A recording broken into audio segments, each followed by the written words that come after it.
कि मैं राजधानी भी ले जाऊं। बस आपने एक ही काम करना था उस समय। मैंने शुभारंभ कर दिया था, उसको जो मेरे बाद आने वाले थे उन्होंने बढ़ाया नहीं।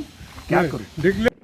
गैरसैंण में विधानसभा के मानसून सत्र से पहले हरीश रावत के तेवर तीखे हैं और वो सरकार के खिलाफ 21 अगस्त को भराड़ीसैंण में धरना देंगे, सवाल दागेंगे और सरकार की जो नीतियां गैरसैंण को लेकर रही हैं उनको जनता के सामने बेनकाब करने का दावा भी हरीश रावत कर रहे हैं। और इस पूरी लड़ाई में अब सियासत यही है कि हरीश रावत के साथ क्या समूची कांग्रेस होगी या फिर हरीश रावत अकेले ही मौन उपवास पर बैठेंगे। हालांकि हरीश रावत ने पार्टी को इसकी जानकारी दे दी है। हरदा का दावा यह है कि वो तो राजधानी का बोर्ड ढूंढने जा रहे हैं। इसलिए इनको सद्बुद्धि आए, सत्ता में बैठे हुए लोगों को।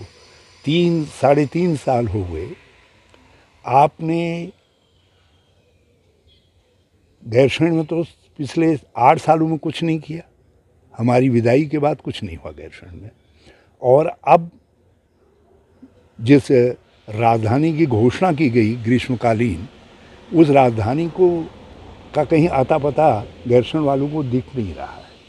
इसलिए इनकी सद्बुद्धि के लिए प्रार्थना कर रहा हूँ और उसके बाद गैरसैंण वालों के साथ राजधानी को खोजूंगा, कहाँ है ग्रीष्मकालीन राजधानी, ताकि इस सरकार को आईना दिखाया जा सके।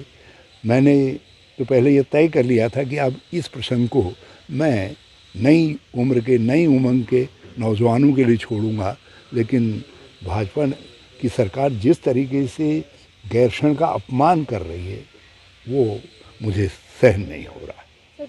हरीश रावत मुख्यमंत्री रहते हुए गैरसैंण को न तो ग्रीष्मकालीन राजधानी घोषित कर पाए, न स्थायी राजधानी बना पाए। इस बात का मलाल वो कई दफा जता भी चुके हैं, कह भी चुके हैं कि शायद उनसे गलती हुई। लेकिन अब वो गलती कैसे सुधरेगी ये तो कहा नहीं जा सकता। बीजेपी ने गैरसैंण को ग्रीष्मकालीन राजधानी त्रिवेंद्र के शासन में जरूर बनाया, लेकिन वहां क्या राजधानी जैसा कोई काम हो रहा है, इसी को लेकर सियासत है और बीजेपी हरदा पर हमले बोल रही है।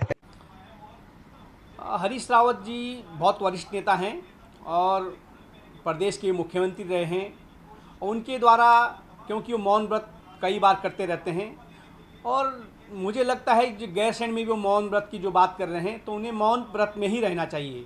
वो इसलिए क्योंकि उनकी सरकार जब वो मुख्यमंत्री रहे तब उन्होंने गैरसैंण के विकास के लिए, गैरसैंण के लिए कुछ भी नहीं किया। और भारतीय जनता पार्टी के द्वारा गैरसैंण को ग्रीष्मकालीन राजधानी घोषित किया गया है। भारतीय जनता पार्टी के द्वारा गैरसैंण के समुचित विकास के लिए एक मास्टर प्लान तैयार किया गया है कि वहाँ का सर्वांगीण विकास हो सके।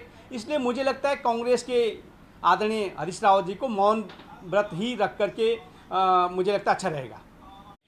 गैरसैंण उत्तराखंड की भावनात्मक आत्मा है। गैरसैंण उत्तराखंड आंदोलन की एक विरासत का प्रतीक है। लेकिन इसी गैरसैंण को लेकर सियासी दल क्या सिर्फ वोट बैंक की राजनीति करते आए हैं? ग्रीष्मकालीन राजधानी घोषित कर देना और राजधानी की तरह काम होना दोनों अलग अलग पहलू हैं। पुष्कर सिंह धामी मुख्यमंत्री हैं। अब सवाल यह है कि वो कुछ करेंगे या फिर बातें सिर्फ आंखें बंद करने और सुनने समझने तक ही रह जाएंगी।